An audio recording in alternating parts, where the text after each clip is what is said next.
Bismillahirrahmanirrahim, dear students. Assalamu alaikum. I hope students you are doing well. Now I am going to start the chapter 14, normal distribution. Today lecture number 1, and the topic is introduction to normal distribution. So students, kindly subscribe to my channel and give your feedback. Let's start the new chapter, normal distribution.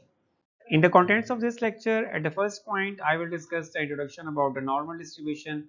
In the second point, I will discuss normal distribution function with curve, and the last point is importance of normal distribution. First of all, I will discuss what is the normal distribution. The normal distribution can be regarded as limiting form of the binomial distribution when the number of trials n is very large and neither p, that is the probability of success, or q, the probability of failure, is very small. Then this distribution approaches a continuous probability distribution known as normal distribution. Thus, the normal distribution can be regarded as limiting form of the binomial distribution when the number of trials n is very large and neither p or q is very small. तो first of all students, now binomial distribution एक discrete probability distribution है जिसमें हमारे पास number of trials जो है इसको denote करते हैं n से, और p is the probability of success है और q is the probability of failure. तो वो ये कह रहे हैं कि आपके पास n काफ़ी ज़्यादा अगर आपके पास लार्ज होगा और p और q की प्रोबेबिलिटी जो है इज़ नॉट वेरी स्मॉल, तो then this distribution approaches to normal distribution. तो इसको हम लोग कह सकते हैं कि normal distribution is the limiting form of the binomial distribution when number of trials n is very large and neither p or q is very small।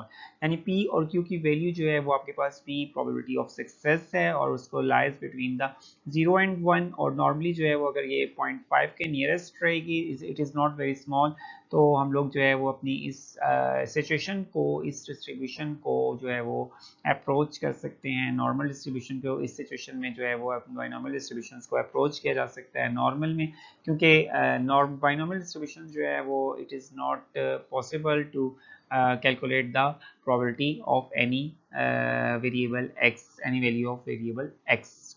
Now in the second point, I will discuss the normal distribution function and its curve.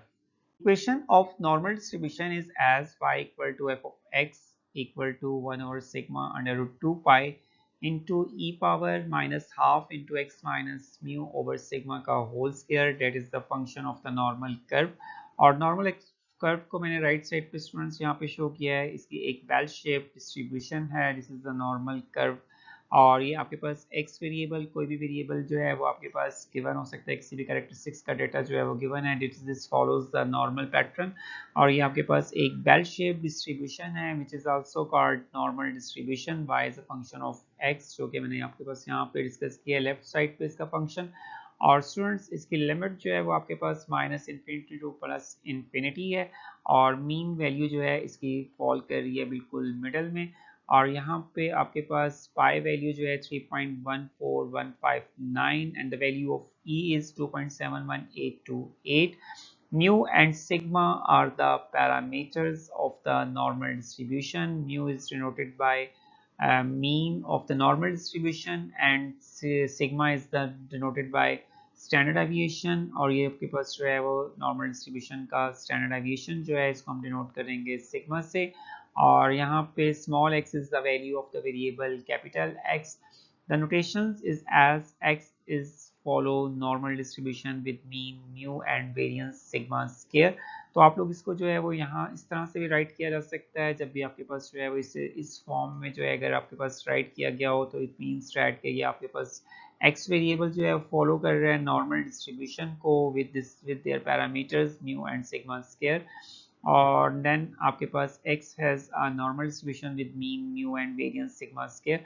तो आपके पास students normal जो है distribution, एक आपके पास normal कोई भी variable जो है वो एक नॉर्मल पैटर्न अगर आपके पास ले रहा है तो आपके पास एक बेल शेप डिस्ट्रीब्यूशन को फॉलो कर रहा है, जिसको हम लोगों ने नॉर्मल डिस्ट्रीब्यूशन का नाम दिया है।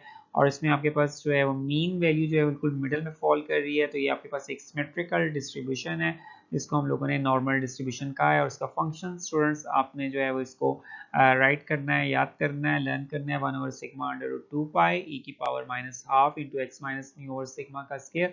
और लिमिट इसकी आपके पास एक कंटिन्यूस लिमिट है, that is the continuous probability distribution minus infinity to plus infinity.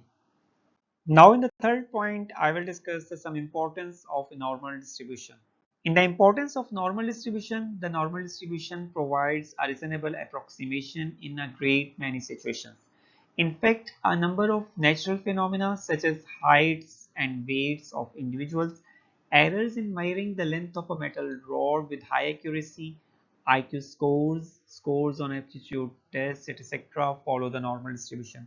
In real life students there are so many variables, बहुत से वेरिएबल्स हैं, बहुत से कैरेक्टरिस्टिक्स हैं और उनके अपने एक यूनिट्स हैं. तो स्टूडेंट्स मैक्सिमम वेरिएबल्स जो है फॉलो कर रहे हैं नॉर्मल डिस्ट्रीब्यूशन को, और नॉर्मल डिस्ट्रीब्यूशन एक कंटिन्यूस डिस्ट्रीब्यूशन है और that is also unit less distribution. तो ये तमाम वेरिएबल्स को जो है वो हैंडल कर लेती है नॉर्मल डिस्ट्रीब्यूशन. इसमें हम लोग जो है वो फाइंड कर सकते हैं किसी भी इंटरवल के अंदर जो है उसकी प्रोबेबिलिटी फाइंड की जा सकती है किसी भी सिचुएशन की. So the normal distribution plays a central role in statistics.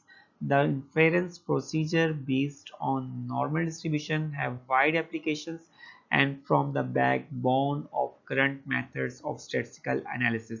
It is also called the mother of the distributions. तो आपके पास बहुत सारी distributions हैं जो कि बहुत सारे variables जो हैं different distributions को follow कर रहे होते हैं, but normal distribution जो है वो आपके पास जो है वो इन तमाम variables तमाम distributions को जो है वो अप्रोच कर रही होती है. तो डिफरेंट डिस्ट्रीब्यूशन जो है वो अप्रोचेस टू नॉर्मल डिस्ट्रीब्यूशन. तो मैक्सिमम वेरिएबल्स जो है वो फॉलो कर रहे होते हैं आपके पास एक नॉर्मल पैटर्न को. तो इसमें हम लोग जो है उसको नॉर्मल डिस्ट्रीब्यूशंस को जो है यूज़ करके उसके अंदर जो है हम लोग उसकी पर्टिकुलर जो है कोई भी आपके पास प्रोबेबिलिटी किसी भी इंटरवल के अंदर या कोई भी आपके पास पैरामीटर्स को जो है फाइंड किया जा सकता है using normal distribution. In this lecture, students, I have been discussed introduction about the normal distribution. और देन फिर मैंने नॉर्मल डिस्ट्रीब्यूशन के आपके साथ कर्व को डिस्कस किया, इसके पैरामीटर्स को डिस्कस किया, इसके फंक्शन को डिस्कस किया और लास्ट में इसकी इंपॉर्टेंस को डिस्कस किया. तो इंशाल्लाह स्टूडेंट्स नेक्स्ट लेक्चर में आपसे मुलाकात होगी नेक्स्ट टॉपिक के साथ. अपना ख्याल रखिएगा. ओके स्टूडेंट्स, अल्लाह हाफिज़, थैंक यू.